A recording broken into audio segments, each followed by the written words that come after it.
देखिए, जब आप बात करते हैं इंटरनेशनल पॉलिटिक्स की तो एटलस है ना, तो इंटरनेशनल पॉलिटिक्स में एक इम्पल रहेगा तो आपका यहाँ इंटरनेशनल इम्पोर्टेंट बहुत इशू है, that is middle east. Middle east politics day one से बहुत इम्पोर्टेंट है, वेस्टर्न वर्ल्ड के लिए भी और एशियन वर्ल्ड के लिए भी। मिडल ईस्ट की अगर हम बात करें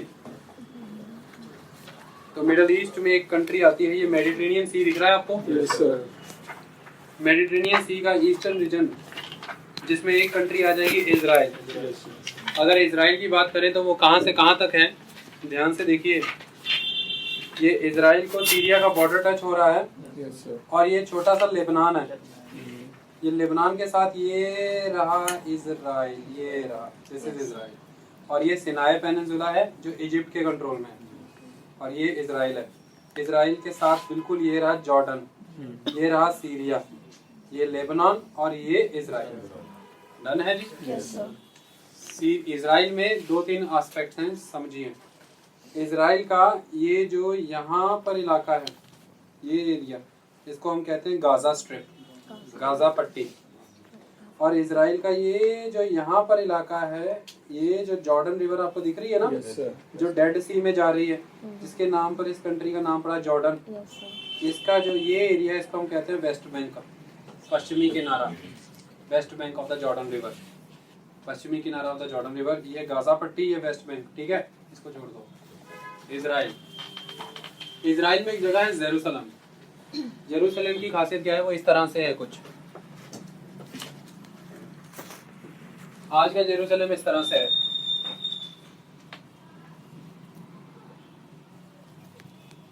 इस तरह से बटा हुआ है। ये जो जेरूसलम है ये मुस्लिम एरिया है, मुस्लिम क्वार्टर, 4 क्वार्टर बने ना। ये जो है ये हेब्रू क्वार्टर है, ये जो है ये क्रिश्चियन क्वार्टर है, और ये जो है आर्मी मैन है, आर्म मैन। इस तरह से पूरा पूरा जेरूसलम ऐसे डिवाइडेड है। डन है जी? Yes sir. अगर हम जेरूसलम की बात करें तो ये इतना इम्पोर्टेंट क्यों है? ये वर्ल्ड के 3 इम्पोर्टेंट रिलीजन के लिए बहुत इम्पोर्टेंट है, और तीनों के तीनों रिलीजन अब्राहमिक रिलीजन है। आप लोगों को पढ़ाया था ना पहले, अब्राहमिक रिलीजन है, यानी कि अब्राहम से ही जन्म हुआ था बाकी सभी चीज़ों का, ठीक है। तो 3 रिलीजन, 3 मोनोथीस्ट रिलीजन जो एक ईश्वर को मानते हैं, जैसे सबसे पहले ज्यूइश, हेब्रू पीपल, उनके बाद क्रिश्चियन, उनके बाद मुस्लिम। इन तीनों का ओरिजिन कहाँ से होता है? अब्राहम से। अब सबका रिलेशन जेरूसलम से कैसे है? सबसे पहला रिलीजन जोड़ते हैं हम अब्राहम जेरूसलम से हेब्रियोस का, ज्यूइश का। ज्यूइशों की अपनी बाइबल है, ठीक है, और 2 किताबें हैं। जो हेब्रियो की अपनी बाइबल है उसका नाम है तोरा। और जो हेब्रियो लोगों के एक क्लास थी, टीचर क्लास, उन टीचर क्लासों ने जो तोरा के ऊपर डिस्कशंस करी हैं, वो सारी डिस्कशंस दर्ज हैं किताब में, वो है तालमुड। और तालमुड में किन की बातें दर्ज है? रब्बियों की। रब्बी कौन होते हैं? टीचर। इसलिए सिख धर्म में गुरु को रब कहा गया है, टीचर को रब। तो रब is a teacher, not God. बहुत चुन करके ये वर्ड रखा सिखों ने। सो रब्बीस, इसको कहते हैं रब्बीस। तो 2 किताबें, तालमुड और तुर्रा। तो Torah is a Bible of the Hebrews. Torah में बार बार ये जिक्र आता है कि आपको हमेशा एक ही जगह पे रहना है। वो जगह कौन है? जिद्दा का इलाका, ठीक है। आपको जिद्दा का इलाका कौन सा इलाका आ जाएगा? जेरूसलम का इलाका। तो आपको जेरूसलम में रहना है। ये बात बार बार तुर्रा में आएगी, और तुर्रा सबसे पुराना बाइबल है इन तीनों रिलीजन में से। इसी चीज को देखते हुए हेब्रू रिलीजन के, हेब्रू कम्युनिटी के सबसे पहले जिस रूलर ने प्रयास किया वो है किंग डेविड। किंग डेविड जो, उसने यहाँ पर बहुत बड़े पैमाने पर एक किले का निर्माण कराया। क्या करवाया? किले का निर्माण। लेकिन उस किले का जो निर्माण कराया, उस किले को बाद में, ये इराक में बगदाद दिख रहा है, बगदाद, यहाँ पर एक जगह दिख रही है बेबीलोन। बेबीलोन में मरा था ना सिकंदर, इंडिया से वापस जा रहा था, तो बेबीलोन में जाके मर गया था अलेक्जेंडर। बेबीलोन में उसकी डेथ हो गई थी, तीर लगा हुआ था ना उसे, पहले से ही जख्म हुआ हुआ था। तो यहाँ से एक कम्युनिटी निकलती थी उस टाइम की, बेबीलोनियन। बेबीलोनियंस, ठीक है। तो ये जो बेबीलोनियंस थे, इन्होंने डेविड के द्वारा वो जो किले का निर्माण कराया जा रहा था, उस किले को मुकम्मल कराया डेविड के पुत्र सोलोमन ने, सोलोमन। और वही सोलोमन को मुसलमान सलमान कहते हैं, ठीक है। तो सलमान खान, और वही हेब्रियों का कौन हो गया, सोलोमन। तो सोलोमन के द्वारा जो किले का निर्माण कराया गया था, इसको तोड़ दिया गया था बहुत जबरदस्त तरीके से बेबीलोनियंस के द्वारा। दोबारा फिर से किले का निर्माण कराया गया, उसे फिर से तोड़ दिया गया रोमन्स के द्वारा। दोबारा फिर से किले का निर्माण कराया गया, उसे फिर से तोड़ा गया बाद की अरब पावर्स, मुस्लिम पावर्स के द्वारा। मुद्दे की बात यहाँ पर क्या है, आज की डेट में उस किले की सिर्फ एक दीवार रह गई है, उसे वेस्ट वॉल कहते हैं। अगर आप जेरूसलम की इमेज डाउनलोड करोगे ना, उसमें आपको एक दीवार दिखेगी जिस पे सिर लगा करके लोग रो रहे होंगे। वो यहूदी लोग हैं जो वहाँ पर सिर लगा करके रोते हैं और ये कहते हैं कि हमारे में इतनी भी ताकत नहीं थी कि हम आपको बचा सकें, हमारे पूर्वज मर गए, हमारे किले ढहा दिए गए और उसमें दरारें पड़ी हैं। और वो ये कहते हैं कि ये दरारें जो हैं ये एक तरह से भगवान के यानी कि मूसा के हाथ है, वो यहाँ से चीज़ें खींचेगा। तो वहाँ पे लोग चिट्ठियाँ डालते हैं, पर्चियाँ, अपनी दिल की मुरादें लिख के, और फिर वो कहते हैं वो मुरादें पूरी हो जाती हैं। इतना डन। इसके बाद आते हैं क्रिश्चियन। क्रिश्चियनों में दो फैक्ट माने जाते हैं। बाइबल के दो अंग हैं, एक ओल्ड अंग है ओल्ड टेस्टामनी, और एक न्यू वाली न्यू टेस्टामनी। ओल्ड टेस्टामनी जो है वो आज की डेट में भी जो ईस्टर्न ऑर्थोडॉक्स चर्च वाले हैं ना, वो ये कहते हैं कि हम ओल्ड टेस्टामनी पे चलते हैं, और जो नए प्रोटेस्टेंट हैं, कैथोलिक क्रिश्चियंस हैं, ये कहते हैं वो न्यू टेस्टामनी पे चलते हैं। तो ओल्ड टेस्टामनी की अगर हम बातें करें तो ओल्ड टेस्टामनियों का जो जिक्र मिलता है और लियोनार्डो डा विंची की किताबों में जिन बातों का जिक्र आता है, उन सारी चीज़ों को अगर ध्यान से समझे तो ये कहा जाता है कि जो जेरूसलम नाम की जगह है, यहीं पर अपब्रिंगिंग हुई है जीसस क्राइस्ट की, यहीं पर वो बड़े हुए हैं, यहीं पर उन्होंने सबसे पहले भूखे गरीब गुरबों की मदद करनी शुरू करी, उनको खान पान को दिया, और यहीं पर उनकी हर चीज़ में जो उनके थॉट्स पर ज्ञान प्राप्ति हुई यहीं से हुई, और अल्टीमेटली यहीं पर उनको क्रूसीफाई किया जाता है यहूदियों के द्वारा, यहीं पर उन्हें क्रॉस पे चढ़ाया जाता है, और यहीं से वो मर के फिर से रिसरेक्ट होते हैं। जीसस जिंदा हुए हैं, उसी समय मरे, एकदम से एक आत्मा आई निकली और फिर वो ऊपर की तरफ गई है हेवन में। तो ऐसा कहते हैं जीसस यहीं से हेवन गए हैं। तो जेरूसलम इसलिए बहुत इंपॉर्टेंट है उनके लिए। इसकी याद में वहाँ पर एक बहुत बड़े पैमाने पर बनाया गया है जीसस क्राइस्ट का जो मकबरा है ना। पहली बात तो मकबरा माना नहीं जाता, पर वो है मकबरा। उस मकबरे के अराउंड एक चर्च बना दिया गया। That church is a holy church and that is a world famous church. क्रिश्चियनों का सबसे बड़ा मेन चर्च वही है, और उसकी जो कस्टडी है वो एक मुस्लिम कम्युनिटी के पास है। इसके बाद अगर हम बात करें नेक्स्ट आस्पेक्ट, अगर हम मुसलमानों की बात करें तो आपको पता नहीं है कि जब जो मक्का और मदीना है, मक्का और मदीना की तरफ आज की डेट में मुसलमान मुंह करके पूजा करते हैं, लेकिन खुद पैगंबर मोहम्मद जो कि मक्का में हुए तो वो मक्का की तरफ मुंह करके आज की डेट में सारे मुसलमान इसको कहते हैं किबला। तो जो भी कोई मुस्लिम शाम को या 5 वक्त की नमाज पढ़ता है वो उधर को मुंह कर लेता है किबले की तरफ, मक्का की तरफ, जिस दिशा में भी मक्का होगा। लेकिन पैगंबर मोहम्मद जो जिस तरफ मुंह करके पाठ किया करते थे वो था जेरूसलम, वो जेरूसलम की तरफ मुंह करके पाठ करते थे। ऐसा कहते हैं कि जब पैगंबर मोहम्मद ऊपर पहुँचे हैं स्वर्ग पे तो फाइनली जेरूसलम आए, जेरूसलम में आकर के उन्होंने नमाज पढ़ी। आखिरी नमाज पढ़ने के बाद घोड़ा आया ऊपर से, उस घोड़े पर बैठे और चढ़ गए ऊपर। इसलिए इस्लाम रिलीजन में घोड़ा बहुत इंपॉर्टेंट है। कोई भी पैगंबर जो है या कोई भी सूफी संत है घोड़े पे दिखाया जाएगा, और उसके साथ एक हमेशा छड़ी रहेगी। छड़ी, वो छड़ी इस्तेमाल करता है घोड़ा मंगाने के लिए, घोड़ा गायब करने के लिए, ठीक है। इसके अलावा इस्लाम धर्म में और कोई जादू टूना टोटके की बात नहीं होती, ये एक बात होती है, एक जिक्र दिया जाता है। तो इसलिए उनके लिए तो ये बहुत ही इंपॉर्टेंट है। और उनकी बहुत फेमस मस्जिद बनाई हुई है, वहाँ पर आपको रॉक टॉम भी दिखेगा, गोल्ड कलर का टॉम, उसी वेस्ट वॉल के पीछे गोल्डन कलर का टॉम, और ये सारी चीज़ें नजर आएंगी। तो तीनों के इंपॉर्टेंट प्लेसेस वहाँ पर है। समय समय पर होता ये रहा कि जैसे सबसे पहले यहाँ पर यहूदी बसा करते थे, धीरे धीरे यहाँ पर सूखा पड़ा, और सूखा पड़ने के बाद वो लोग यहाँ से माइग्रेट करके चले गए इजिप्ट। इजिप्ट में जाने के बाद उनके ऊपर बहुत सारी एट्रोसिटीज़ हुई। धीरे धीरे इजिप्ट में जाने के बाद यहाँ से इनका एक नेता निकला, पैगंबर मूसा। उसने एक वंश चलाया और धीरे धीरे गद्दी आगे बढ़ती रही, और हैब्रियूज पूरे आगे की आगे दुनिया में फैलते रहे। धीरे धीरे इन्हीं हेब्रियोज में से एक कम्युनिटी आगे निकल गई, क्राइस्ट कम्युनिटी। क्राइस्ट माने होता है अगला पैगंबर, जीसस क्राइस्ट। और धीरे धीरे जो रोमन पीपल थे, इन रोमन लोगों ने जो पहले किंगडम कल्चर माना करते थे, रूलर कल्चर, पहले राजा भगवान हुआ करता था, धीरे धीरे इनमें से एक रूलर था कॉन्स्टेंटाइन, उसने क्रिश्चियन रिलीजन को अपना लिया। तब से पूरी की पूरी Roman Greek community Christian community हो गई और कॉन्स्टेंटाइन रिलीजन फैल गया। उसके बाद जब धीरे धीरे ये क्रिश्चियन रिलीजन प्रोमिनेंट होने लगा, तो पहले से अपनाए जा रहे जो हेब्रियन रिलीजन है, जो ज्यूइश रिलीजन है, उन्हें ये सब बातें पसंद नहीं आ रही थी। उनके तुरा और तालमंड में मूसा के समय से लेकर के मोसेस के समय से लेकर अब तक बहुत सारी डिस्क्रिपेंसीज आ चुकी थी।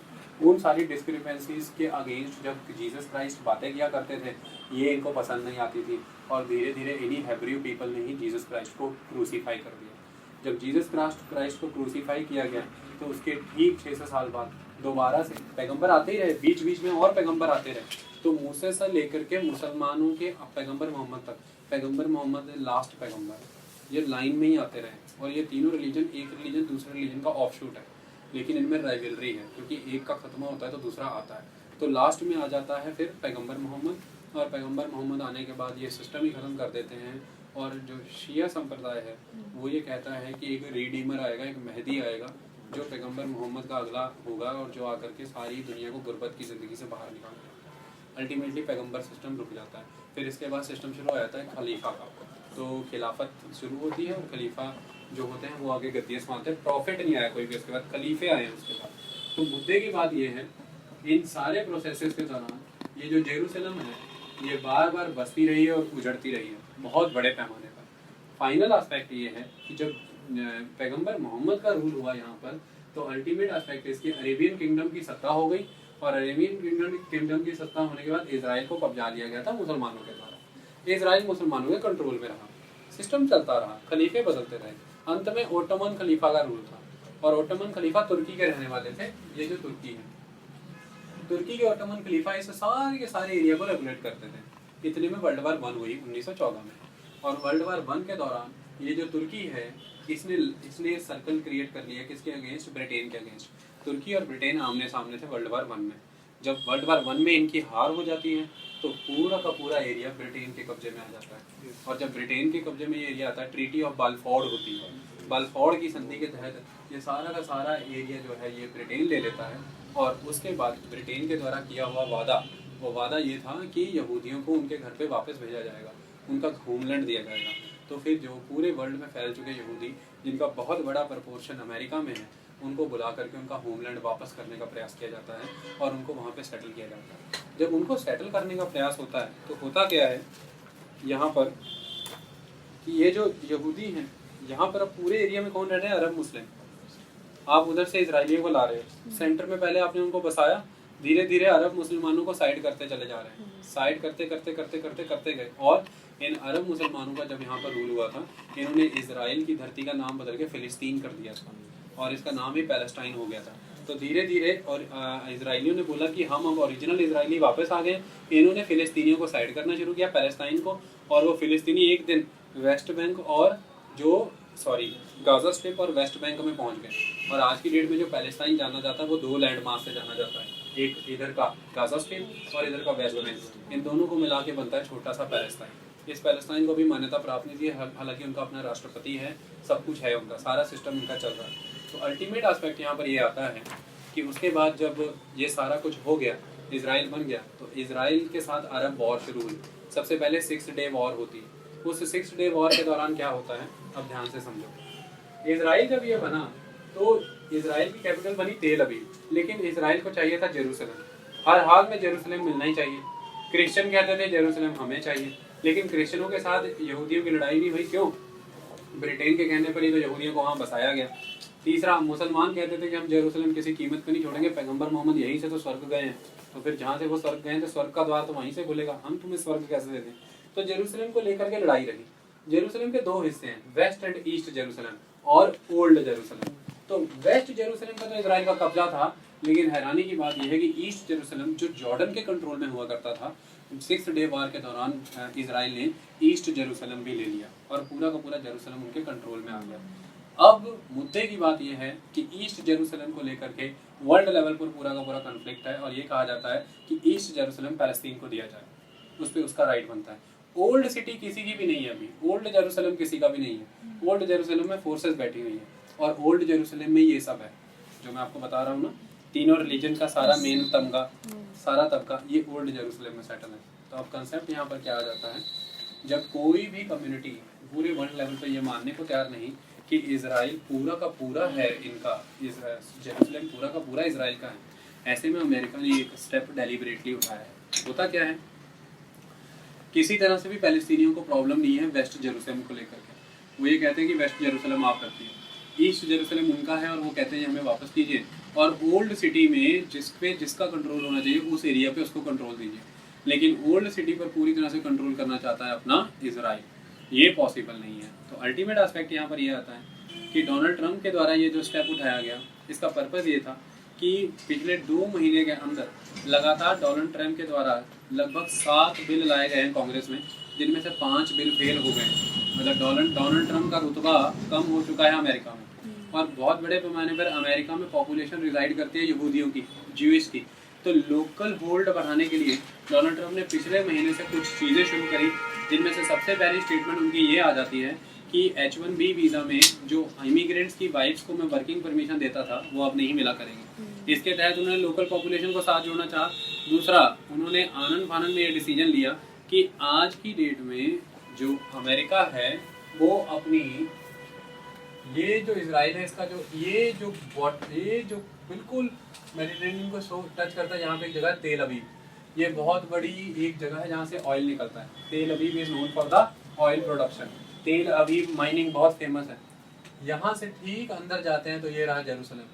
तो अमेरिका ने ये कहा कि हम अपनी एम्बेसी तेल अवीव से उठा करके जेरूसलम लेकर के जाएंगे। इसका मतलब क्या है, जेरूसलम पे उसने राइट कंसीड नहीं करा कि हाँ राइट है इसराइल का, उसने बोला मैं अपनी एम्बेसी वहाँ से उठा करके वहाँ लेकर के जाऊँगा। तो इसका इनडायरेक्ट मतलब क्या था, आज अगर आप पूरे वर्ल्ड लेवल पे किसी भी कंट्री को देखें, उस कंट्री की जो एम्बेसी है वो दूसरी कंट्री की कैपिटल में होती है, दूसरी कंट्री की एम्बेसी उस कंट्री की कैपिटल में होती है। इंडिया में सारे वर्ल्ड की कंट्रियों की कैपिटल एम्बेसियाँ हैं। यही रीज़न है कि इंडियन गवर्नमेंट दिल्ली को कभी भी स्टेटहुड का दर्जा नहीं दे सकती, उसे यूनियन टेरिटरी डिक्लेयर करना पड़ेगा। और अरविंद केजरीवाल कहते थे ना मैं इसे स्टेट डिक्लेयर कराऊंगा। यहाँ पर यह आता है कि अगर अमेरिका की तरफ से ये स्टेटमेंट आती है कि हम अपना जो एम्बेसी है वो वहाँ पे शिफ्ट करेंगे, मतलब अमेरिका ने ये कंसेंट दे दिया है कि हम जेरूसलम को आपकी कैपिटल मानते हैं। इसमें कोई शक नहीं है कि जेरूसलम के वेस्टर्न पार्ट में ही एम्बेसी लगाई जाएगी, बट ये डिसीजन लेना एक तरह का लीगल असेंट है इजराइल को कि जेरूसलम आज से आपकी कैपिटल है। इसका बहुत ज़बरदस्त क्रिटिसिज्म किया गया पूरे वर्ल्ड लेवल पर, इवन क्रिश्चियन रिलीजन से भी क्रिटिसिज्म हुआ है, और जो उनके बड़े बड़े पादरी हैं जैसे पॉप हैं उनके द्वारा क्रिटिसाइज़ किया गया, चाइना के द्वारा इसको क्रिटिसाइज़ किया गया, जितनी भी अरेबियन कंट्री हैं सबके द्वारा इसको क्रिटिसाइज़ किया गया कि जो मुद्दा बिल्कुल ठंडा पड़ चुका था आपने उस मुद्दे को हवा दे दी। और अमेरिका के द्वारा ये जो स्टेप लिया गया इससे ये शो होता है कि ट्रंप एक पॉलिटिकली इमैच्योर प्रेसिडेंट हैं, और अगर आने वाले समय में एक यूनिपोलर वर्ल्ड का जन्म होता है जिसमें कि अमेरिका स्ट्रेंथेंड पावर बन के निकल के आता है, तो America is not as much responsible जिसको पूरे वर्ल्ड की जिम्मेदारी दी जा सकती है, जो कि ओबामा के समय में थी। ओबामा ने कभी अंतर्राष्ट्रीय संबंध इस तरह से बिगाड़ने का प्रयास नहीं किया। इसमें इंडिया की कहानी सबसे बड़ी निकल के आ रही है। इंडिया किसके साथ है, इंडिया का स्टैंड क्या है। इंडिया के बारे में 2 कंसेप्ट आपको समझा देता हूँ। इंडिया चूँकि खुद एक बहुत बड़े पैमाने पर मुस्लिम पॉपुलेशन से डोमिनेटेड है, भारत में 17.5% पॉपुलेशन, टोटल पॉपुलेशन का मुस्लिम पॉपुलेशन है, और उसमें से भी बहुत बड़े पैमाने पर जो भारतीय पॉपुलेशन है सुन्नी है, लगभग 80 से 85 Indian population Sunni Muslim population है। और जो ये कंट्रीज़ की बात की जा रही है, सीरिया है, उसके बाद इजराइल है, उसके बाद अरब है, सऊदी अरेबिया है, ये सारी की सारी सुन्नी डोमिनेटेड कंट्री है। अगर किसी भी तरह से इंडिया कभी भी पैलेस्टीन के अगेंस्ट कदम उठाता है या कोई डिसीजन लेता है तो नेचुरली इंडिया अपने लोकली डोमिनेटेड मुस्लिम पॉपुलेशन को एजुकेट करेगा, पहली बात। दूसरा important concept, Muslim community world में कहीं भी रह रही हो, इनका रिलीजियस लीडर एक ही है, खलीफा। तो ये पूरे वर्ल्ड में कहीं भी रह रहे हो होते यूनिफाइड है। अगर इराक में मुसलमानों के खिलाफ कुछ हो रहा है तो इंडियन गवर्नमेंट पे प्रेशर बनाया जाएगा कि आप उनके ऊपर प्रेशर माउंट करिए कि वो इस तरह से मुसलमानों के साथ ना करें। वर्ल्ड की कोई और दूसरी कम्युनिटी इस तरह से नहीं करती क्योंकि वो यूनिफाइड उस वे में नहीं। सिख भी इस तरह से रिलीजियसली जुड़े हैं, वर्ल्ड में कहीं भी रह रहे हो कनेक्टेड है अकाल तख्त के थ्रू। तो SGPC जितने भी बन जाएं या कोई भी पीसी, लेकिन अकाल तख्त एक ही है। सो द कंसेप्ट यहाँ पर ये निकल करके आता है कि मुस्लिम कम्युनिटी को कभी भी एलिनेट करना नहीं चाहेगा इंडिया, तो पैलेस्तीन के विरुद्ध तो जा नहीं सकता। इंडिया कभी भी जेरूसलम को लेजिटिमेटली असेंट नहीं प्रोवाइड कर सकता इसराइल को। क्यों? क्योंकि इंडिया ने हमेशा पूरे वर्ल्ड लेवल पर यही बताया कि मैं थर्ड ऑर्डर को प्रोटेक्ट करता हूँ। First order western world, second order वो कंट्री है जैसे जापान, साउथ कोरिया, चाइना, ये जो डेवलप हुए। थर्ड ऑर्डर जैसे इंडिया, अफ्रीका और south east Asian country. India हमेशा ये कहता है कि मैं थर्ड ऑर्डर को हमेशा प्रोटेक्ट करता हूँ। मैंने जो कमज़ोर मुल्क हैं मैं हमेशा उनका साथी हूँ और उनके खिलाफ कभी काम नहीं करता। क्यों? क्योंकि समय समय पर इसराइल के द्वारा बहुत बड़े पैमाने पर कार्रवाइयाँ की जाती थी। 2-3 ऐसे ग्रुप हुआ करते थे, जैसे एक हमास ग्रुप है और एक हिजबुल्ला ग्रुप है। ये हमास और हिजबुल्ला ग्रुप हमेशा जब भी वेस्ट बैंक और गाज़ा पट्टी पर कोई भी ऐसी फ़लस्तीन के खिलाफ काम किए जाते थे तो ये इसराइल पर अटैक किया करते थे और इसराइल इन पर रॉकेट्स छोड़ा करता था, शेलिंग किया करता था, बम फेंका करता था। हमेशा भारत इसकी खिलाफत किया करता था, जबकि भारत इसराइल का बहुत ही स्ट्रॉन्ग नेचुरल अलाय है, नेचुरल पार्टनर है। तो इंडिया के सामने एक पशुपेक्ष ये है कि इसराइल का समर्थन किया जाए या फिर अरबियन का समर्थन किया जाए। तो मुद्दा यहाँ पर ये है, इंडिया ने डे 1 से आज दिन तक इसराइल के साथ हमेशा अपने रिलेशन प्रोफेशनल रखे हैं। इंडिया कमर्शियली इसराइल के साथ जुड़ा हुआ है, क्योंकि अगर इंडिया को, रशिया को और अमेरिका को न्यूट्रल करना है तो डिफेंस इक्विपमेंट में इसराइल का कोई तोड़ नहीं है। और Israel one of the largest supplier है डिफेंस इक्विपमेंट का इंडिया को। 1-2 साल पहले लार्जेस्ट सप्लायर भी हो गया था डिफेंस इक्विपमेंट का। तो इसराइल से हर तरह की लेटेस्ट टेक्नोलॉजी प्रोक्योर करनी। इवन इसराइल हमें अमेरिका के बराबर के ड्रोन बना के देने वाला है और ड्रोन उन्हीं से हम लेने वाला है। अभी अभी नरेंद्र मोदी जब गए थे तो पहले बार ऐसा कोई भारतीय प्रधानमंत्री था जो इसराइल पहुंचा था और ड्रोन के ऊपर अग्रीमेंट करा था। तो ये अमेरिका के लिए एक बहुत बड़ा झटका था। तो कंसेप्ट इज कि इसराइल के साथ किसी तरह के भी रिलेशन बिगाड़ने नहीं। तो इसराइल के अगेंस्ट अगर कभी वोट भी, अमेरिका के अगेंस्ट अगर कभी वोट भी करता है इंडिया, तो वहाँ पर एक मैसेज ये क्लियर होता है इसराइल को कि इसराइल को पता है कि मेरे किसी तरह के कोई कल्चरल या पर्सनल टाइज नहीं है इंडिया के साथ उस लेवल पर। कमर्शियल टाइज है, कमर्शियल लेवल पर जो काम चल रहा है जैसे चल रहा है चलते रहने दो। इंडिया का जो थर्ड ऑर्डर को प्रोटेक्ट करने वाला सेंटीमेंट है वो ज़्यादा स्ट्रॉन्ग है। सबसे इंपॉर्टेंट एस्पेक्ट है, शेल ऑयल रेवोल्यूशन एक बहुत बड़ा कदम है जिसकी वजह से सारे के सारे समीकरण ही बदल जाते हैं। आज अमेरिका का कोई वेस्टेड इंटरेस्ट नहीं है मिडल ईस्ट में उस तरह से, ना उसको क्रूड की रिक्वायरमेंट चाहिए, ना कोई डिस्टेबलाइजेशन का प्रोसेस करना है। तो अल्टीमेटली अमेरिका को अब उन मुल्कों की उस लेवल पर ज़रूरत नहीं है। इसलिए अगर आप देखेंगे तो पिछले कुछ समय से अमेरिका के जो भी डिसीजंस निकल करके आ रहे हैं वो अरेबियन और मुस्लिम कंट्रियों के विरुद्ध निकल करके आ रहे हैं। उनके ऑलमोस्ट जितने भी डिसीजन आ रहे हैं सारे के सारे उनके खिलाफ ही जा रहे हैं। तो इससे ये मैसेज क्लियर होता है कि अब अमेरिका फुली इंडिपेंडेंट हो चुका है इन कंट्रियों से। और आने वाले समय में जो टेररिज्म जो अमेरिका के द्वारा जन्मा गया था इन कंट्री में, जिन्होंने बीते कुछ समय में अमेरिका को ही खा लिया, अमेरिका उसका दमन करने का नाम लेकर के इन कंट्रियों पर चढ़ाई करेगा, इन कंट्रियों को नुकसान भी पहुंचा सकता है। और अमेरिका अब उस सिचुएशन में है जो जहां पर दोबारा से कोल्ड वॉर की एक सिचुएशन जैसे यूनिपोलर वर्ल्ड बनाने का काम वो शुरू कर रहा है। इसमें वो रीअलाइन कर रहा है बैलेंस ऑफ पावर को।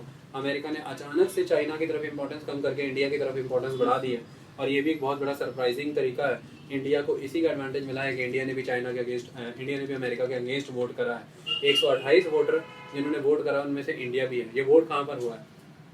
यूनाइटेड नेशन में, ये सिक्योरिटी काउंसिल में ये मुद्दा आ जाता है कि इस चीज़ पर काम करना चाहिए कि नहीं करना चाहिए। यूनाइटेड नेशन सिक्योरिटी काउंसिल में ये इशू लेकर के आया गया कि वे इस तरह से इसराइल में आप अपनी एम्बेसी शिफ्ट नहीं कर सकते हैं। लेकिन सिक्योरिटी काउंसिल के 5 परमानेंट मेंबरों में से एक परमानेंट मेंबर अमेरिका है और कोई भी परमानेंट मेंबर अगर एक बार ही वीटो यूज़ कर लेता है तो वो सवाल उसी समय ड्रॉप करना पड़ता है। तो अमेरिका ने अपना वीटो यूज़ कर लिया और वो सवाल ड्रॉप कर दिया गया। उसके बाद यूनाइटेड नेशन जनरल असेंबली की बात आती है। ये मुद्दा जनरल असेंबली में लाया गया। जनरल असेंबली में लाने के बाद लगभग 128 मुल्कों ने जो ये मुद्दा लाया गया था इसके फेवर में वोट डाला कि अमेरिका के द्वारा ये उठाया गया कदम गलत है और उसे अपनी एम्बेसी वहाँ पे शिफ्ट नहीं करनी चाहिए। जो कुछ 21-22 मुल्क से जिन्होंने एब्सटेन करा और बाकी के मुल्क से कुछ जिन्होंने फेवर किया, बट 128 मुल्कों का अमेरिका के खिलाफ जाना ये इस बात को पुख्ता करता है कि पूरा का पूरा वर्ल्ड जो है वो सिचुएशन से बाहर आ गया कि अब यूनिपोलर और बाइपोलर वर्ल्ड नहीं बनेगा। अब एक न्यूट्रल वर्ल्ड बनेगा, एक मल्टीपोलर वर्ल्ड बनेगा जिसमें किसी एक कंट्री की कोई भी ताकत नहीं रहेगी। That is a concept. ये जेरूसलम था, 3 रिलीजन में उसकी ये इंपॉर्टेंस थी। अमेरिका के डोनाल्ड ट्रंप के पॉइंट ऑफ व्यू से वो लोकल पॉलिटिक्स के लिए इम्पॉर्टेंट है। मिडल ईस्ट में बैलेंस ऑफ पावर को रियलाइन करने के लिए वो इम्पॉर्टेंट है। क्रिश्चियन कम्युनिटी को इजराइल और बाकी एरिया में डोमिनेट बनाने के लिए यहूदियों की मदद करना बहुत ज़रूरी है। और इंडिया के पॉइंट ऑफ व्यू से देखा जाए तो इंडिया को पैलेस्टीन और इजराइल दोनों से बना के रखनी है। पैलेस्टीन से बनाने का रीज़न ये है कि मुस्लिम वर्ल्ड के साथ बिगाड़नी नहीं, लोकल कंट्री में कोई प्रॉब्लम, अपनी डोमेस्टिक कंट्री में कोई प्रॉब्लम क्रिएट नहीं करनी। और इसराइल से बना के रखने का तरीका ये है कि आने वाले समय में डिफेंस और नई agriculture practices, dry land agriculture practices जिसमें महारत हासिल है इसराइल को, ऐसी टेक्निक सीखने के लिए इसराइल की ज़रूरत है। और तीसरी इंपॉर्टेंट बात, यूनाइटेड नेशन जनरल असेंबली में हुए इस प्रकरण से ये पता लगता है कि वर्ल्ड लेवल पर अमेरिका अपने द्वारा दी जा रही एड एंड ग्रांट्स के थ्रू पूरे वर्ल्ड को दबाना चाहता है। और उसने खुले जबान में ये बात कही कि जिन जिन को भी मैं मदद करता था, आज का दिन मुझे याद रहेगा उन लोगों के लिए। तो यहाँ से ये पता लगता है कि डेवलप्ड कंट्रीज़ के द्वारा डेवलपिंग कंट्रीज़ के साथ जो रवैया अपनाया जाता है वो दोहरे मापदंडों पर अपनाया जाता है। जो मदद की जाती है वो शर्तीय होती है और अपनी शर्तें मनवाने का प्रयास किया जाता है। मदद का actual purpose development of the developing country नहीं होता है। तो इस बिहाफ पर आज की डेट में डेवलपिंग कंट्रीज़ को नए एवेन्यूज़ ढूंढने हैं और अल्टीमेटली उनका जो सहारा बनेंगी वो कंट्रीज़ बनेंगी जो डेवलपिंग से डेवलप्ड फेज़ में एंटर हो रही हैं। तो इंडिया को ज़्यादा मौका मिलता है इस समय अपनी पॉस्चरिंग करने का, और अगर वो पॉलिटिकल एरेना में पॉस्चरिंग करता भी है तो ये प्रोजेक्ट कर सकता है कि मैं थर्ड वर्ल्ड कंट्री के साथ ज़्यादा स्ट्रांगली खड़ा हूँ। That is a concept. Okay.